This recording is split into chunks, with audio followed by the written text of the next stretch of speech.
Alright, how's it going? So, I ordered some of the second pattern boots from What Price Glory, and they just came in today. There's actually a guy who really fast ordered them on a Friday, got them on a Tuesday. So let's take a look at these bad boys.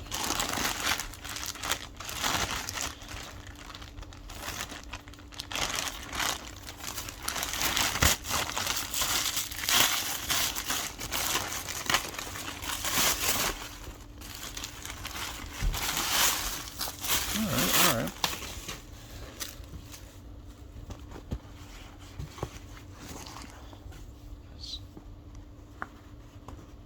Doesn't feel too bad. Color looks right. The different shade in the nylons. Not sure how I feel about that. I don't know, I don't have an original, like early dated pair to compare to. I just have post-war. I mean, the stamps and everything look right. The cotton feels right. Let's see, it feels maybe, I don't know. Some people say it feels thinner. It's real close. I think it's probably ever so slightly thinner, but I mean it's barely different. It's not very drastic at all. Leather feels solid. It's hard.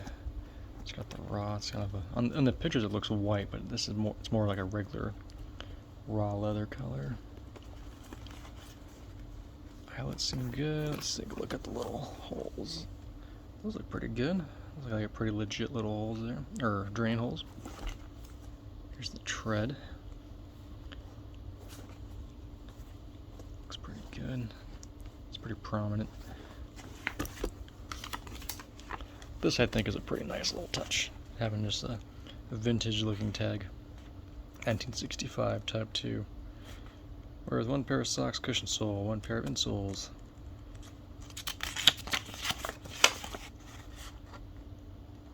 Oh, kind of neat. Nice little touch. By Standard Parachute of Los Angeles. Why are they shipped out of the UAE, it said. Whatever. I have a pair. This is a post-war. Those are the post-war boots you can compare. So there's the drain holes on a post-war. This one's dated 88. And there's...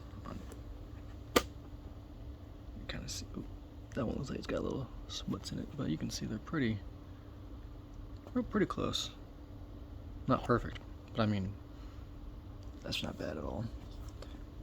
And, a little bit of difference in the rear. They call it a vamp.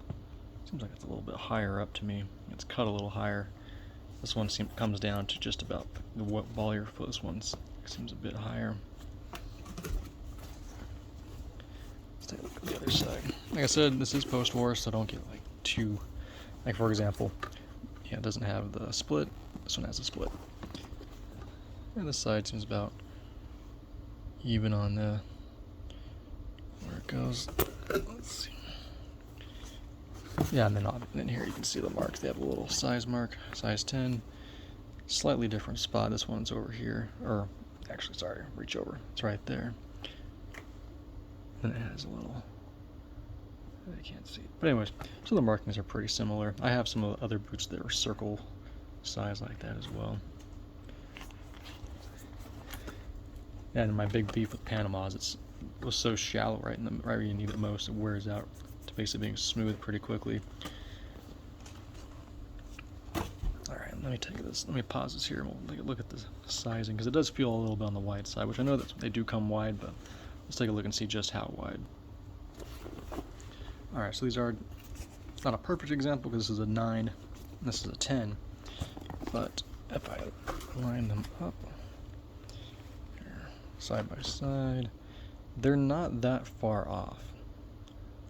So I mean, even though it is this boot, the new Repro is more of a wide, it seems like it's mostly just this is more of a rounded cut versus the pointed of a regular, and it's a little deeper. You're gonna see it right there. I'll try to hold it, angle it.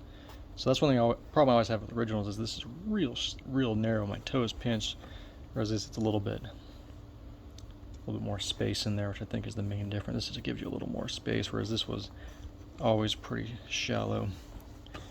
You can see they're not too far off. If I line them up, like I said, this one's a little bit smaller to begin with, but if I line up the boots, there's only maybe a little bit of overhang.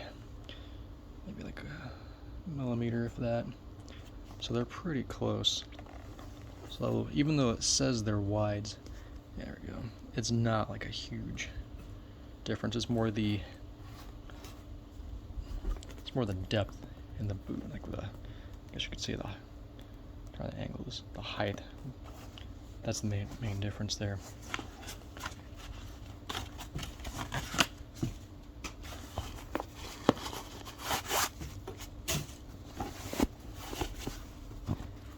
See what we can see inside. Camera focus? Yeah, not so much.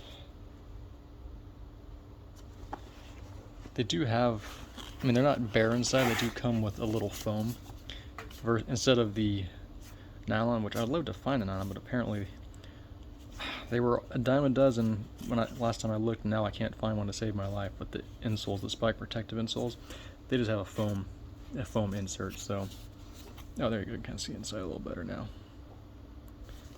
So instead of being, what is that? I think that's cardboard on the underneath. I don't know if I can just zoom in there. Trying to get the light. I swear this feels like cardboard.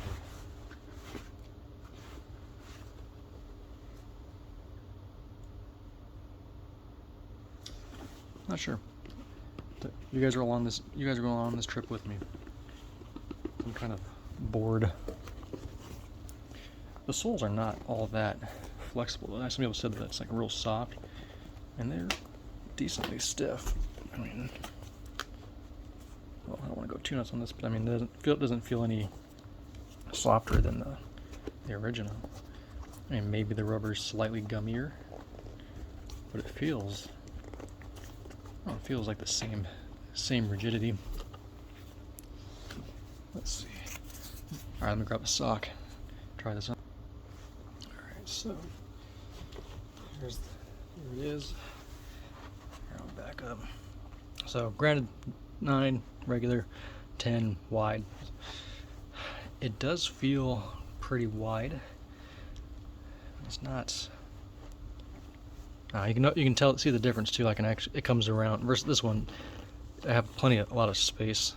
These ones, they do come around farther, so you definitely have a lot more room in there.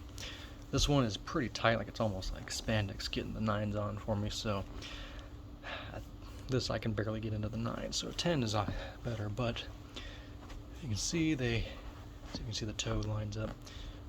Look pretty close. Definitely a little bit thinner. This one's like real. The original is real stiff. These ones, they do feel softer. So yeah, hopefully that kind of helps you guys. Sorry, I'm trying to do this so you can see it and try to get everything moving. There we go.